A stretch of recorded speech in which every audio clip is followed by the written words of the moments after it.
We're going to talk about how to use what are called storyboards. We've learned up to this point how to use frame layouts and auto layout using the visual format language in order to create views and user interfaces. Now we're going to use more of a drag and drop environment that Xcode's created for us, Apple's created for us, that's called Interface Builder. We're going to use this main.storyboard. I'm going to adjust my view a little bit here, and you can see that this is a square. Doesn't really look like anything, but that's what will translate into our view controller. There's a couple of things we can do here. First, I need to bring out my inspector on the side. You can see here that there's many different UI elements here on the right hand side, from a label to a button to a text field. For this example, I'm just going to drag a label. I'm going to click on it and drag it out here. Make sure that's the right size, and then I have these formatting lines that help me know where to put it. So I'm just going to put it in that top left corner. I'm going to put it, expand it out, and then here on the right hand side in the inspector I have a place where I can put in the label text. This will be my hello world for this first one. Hit enter and you can see that it updates. Now when I build and run this,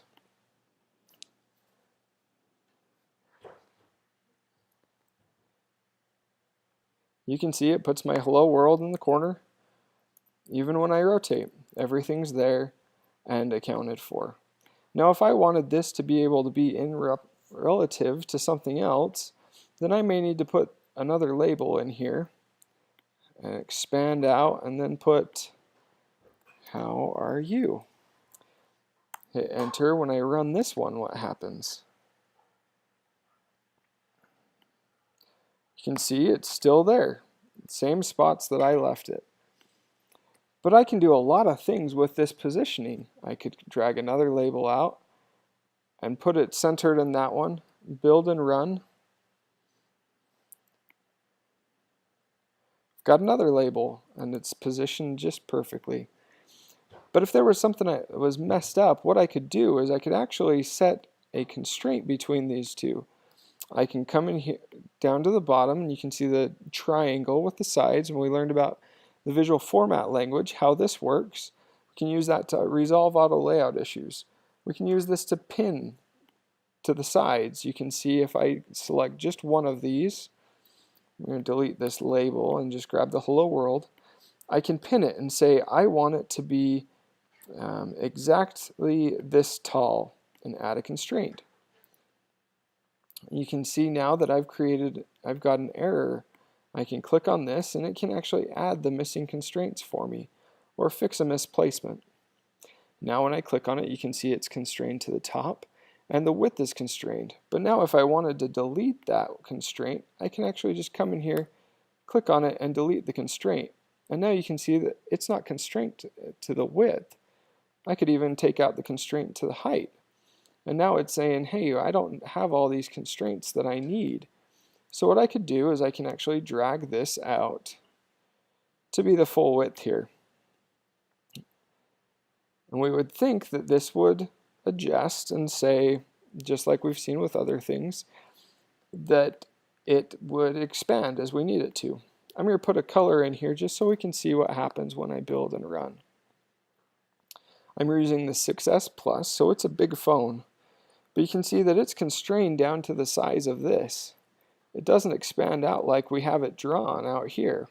So what I have to do now is I'm going to click on the whole view controller, and I'm just going to say reset to suggested constraints, which was down here to resolve all the auto layout issues. Now when I build and run, we see that it's constrained to the sides, which was how I set it up before. Now when I switch horizontally though, it disappears. Why does it disappear? Probably because it doesn't have a constraint to the top. So I can grab that and now I can pin it to the top by just clicking on that little red line, clicking add constraint. Now when I build and run it again, bringing my simulator back up,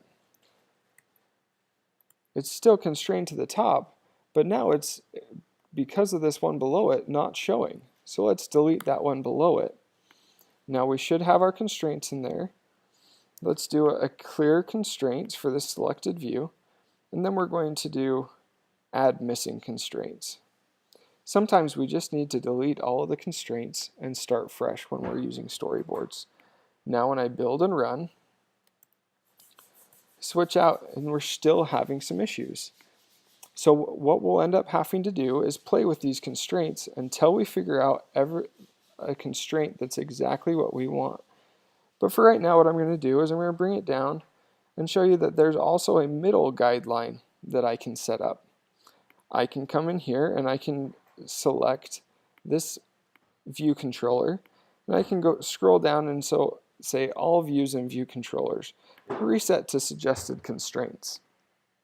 I can click my play button, and now when I run, I should have my hello world in the middle, but it disappears every time I go into landscape. So I'm still having that same issue.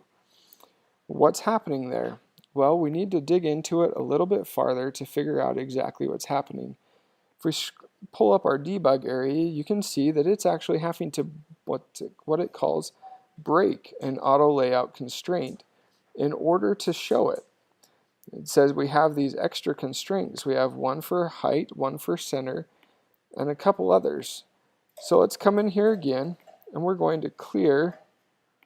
We're going to click on our view controller and go clear constraints. Now if I build and run it, it's in the middle, and it's kind of in the middle there too. But what's happening? It's not expanding like I want it to, and it's not centering like I wanted it to either. So we've got some issues that need to be dealt with. If we select this, and we go on to add our own constraints, we're going to pin it to the left and pin it to the right, and add those two constraints. Now we can see we've got some issues with our red constraints. If we click on it, it says there's not enough constraints to resolve the ambiguity. So the next thing I need to do is I need to make sure it has a height. So I'm going to click on the height constraint. Click add constraint. It's still saying I'm missing something. So I'm going to click add constraint. That fixed all my auto layout issues, and let's see if it fixed all my issues in general. Looks like it's in the middle, but I again have an issue where I've got constraints that are breaking other constraints in order to be shown. So in order to fix this, I'm going to delete this top constraint, run it again, and see if this will fix my issue with constraints. Nope, I've still got an issue where we're going to have to look at all of our constraints. We've got a trailing margin, and a leading margin, and a width. Our width is what's being our problem. So if I come in here and grab my width constraint, to expand this out to be able to see. So I've got a center white, a trailing margin, a leading margin constraint. I've got a width constraint right there that I need to delete. Now when I delete that constraint and build and run, you can see that it's the size that it should be, and now it adjusts just like I want it to. I could come in here and put a height constraint on this and pin its height. Click height and click add constraint and run again, and now it should be that same height that I've asked for the whole time. So as you can see, sometimes with dealing with auto layout and storyboard, it becomes difficult as you go through trying to find all the constraints that have to be placed, but it can be very helpful as you're creating user interfaces to be able to use storyboards to create user interfaces quickly.